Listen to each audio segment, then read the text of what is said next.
Hello everyone, I'm the Lone Biker and this is Cycle.Coffee.Cake. Cycling and coffee are synonymous with each other, so why don't you join me as we cycle for the coffee, stay for the cake and find out if it was worth the ride.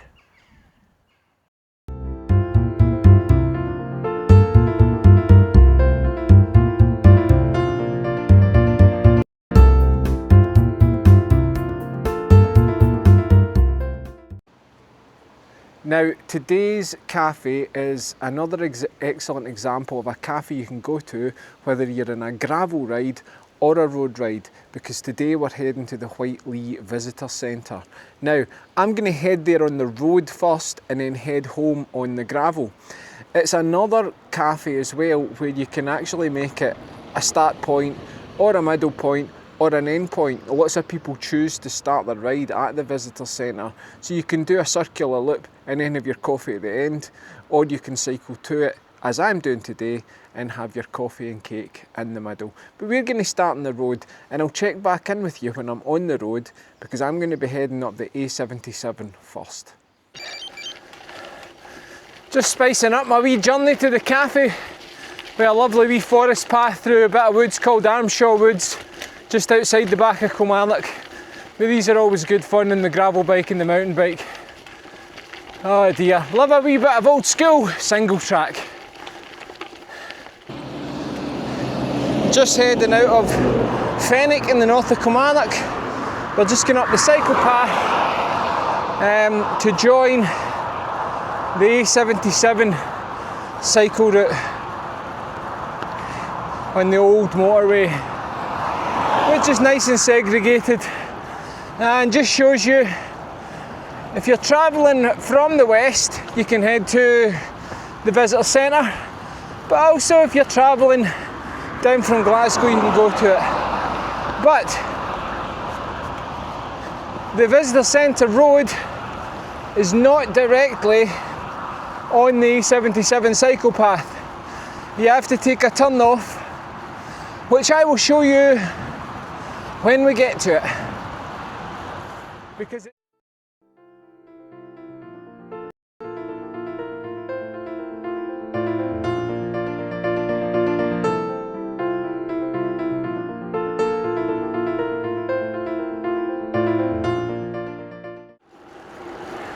so this is the point where we make a right or left turn depending on what direction you're taking, but it is clearly signposted, as you can see. Whitelee Wind Farm, 2.75 miles. If you remember this being the old A77 main route to Glasgow, you know that this corner was just the worst to drive on, especially in the winter. 4 lanes of traffic with no central reservation. So much more pleasant now that it's a nice cycle route and quiet road over the moor.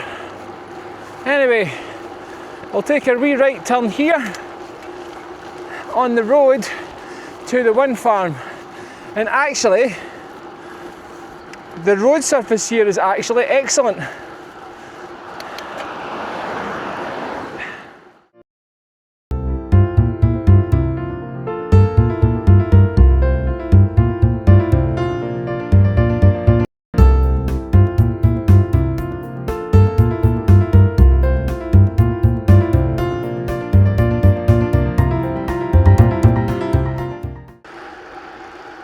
So as you see, it's a lovely little road through the trees. Now you can see the hill stretching up ahead of us over the Eaglesham Moor. You also have this option here which people park at. This wee right turn is technically the site entrance for all the forestry and work on the wind turbines. But you can head in there and then take your first left, and that will take you up to Whitelee. But we're going to save the gravel for the second half of the ride. So I'm going to go up the road here. If for no other reason, it's a wee bit of a challenge and I need to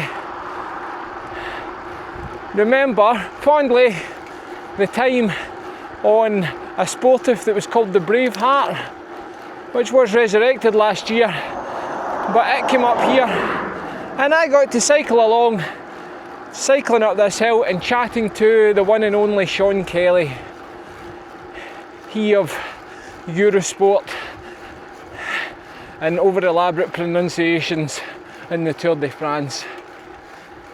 So I'll check in with you again when we get to the visitor centre.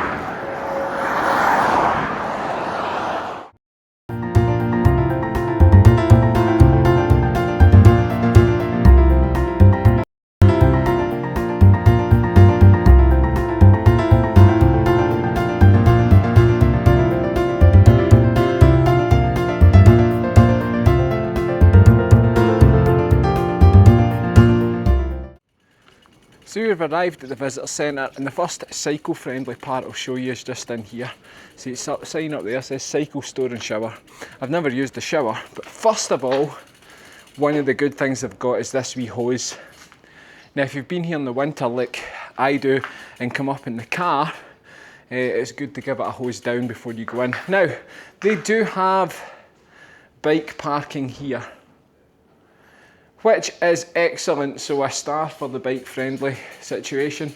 But I tend to leave my bike round the front of the cafe where I can see it, because I like line of sight, but nobody ever really bothers as long as you dismount. So come on, I'll plug you on and we'll walk round there and I'll show you where I'm going to leave my bike.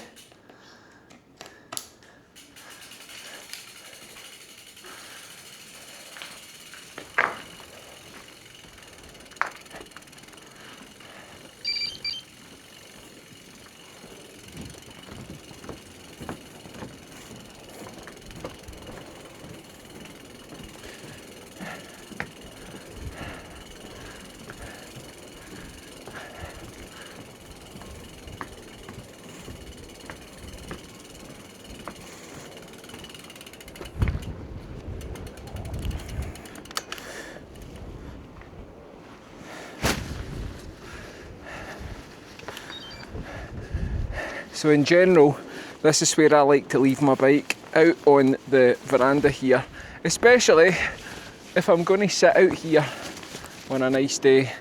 It's the nice weather we've had for the last few days has abandoned us a little, so I might sit inside. It's not too bad, it's still nice, but you can see big open window space there where you can see all the way out. Unfortunately, you can only come out the doors, you can't go in it. So let's go in and get a coffee.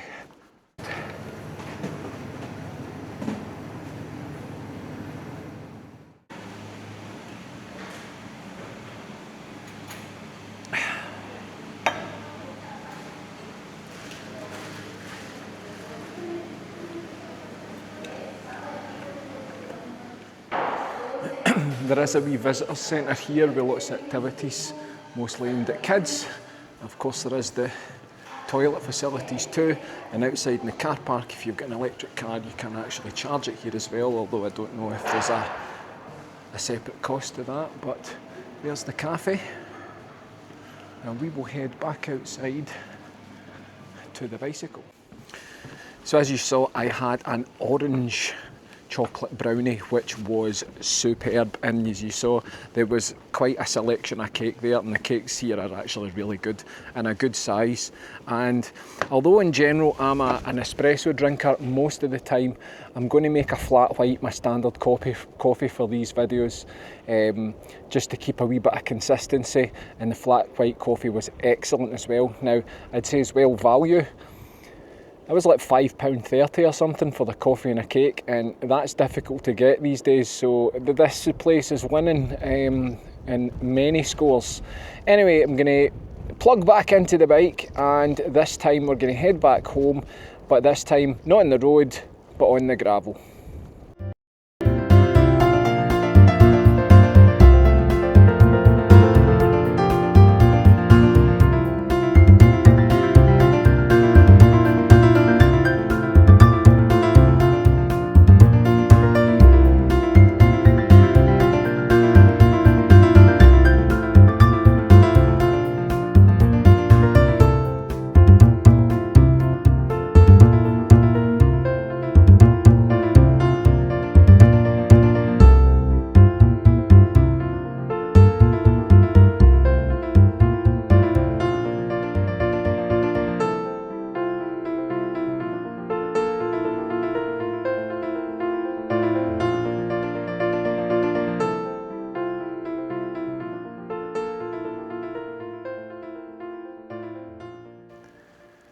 So we're back on tarmac again and we're nearly home.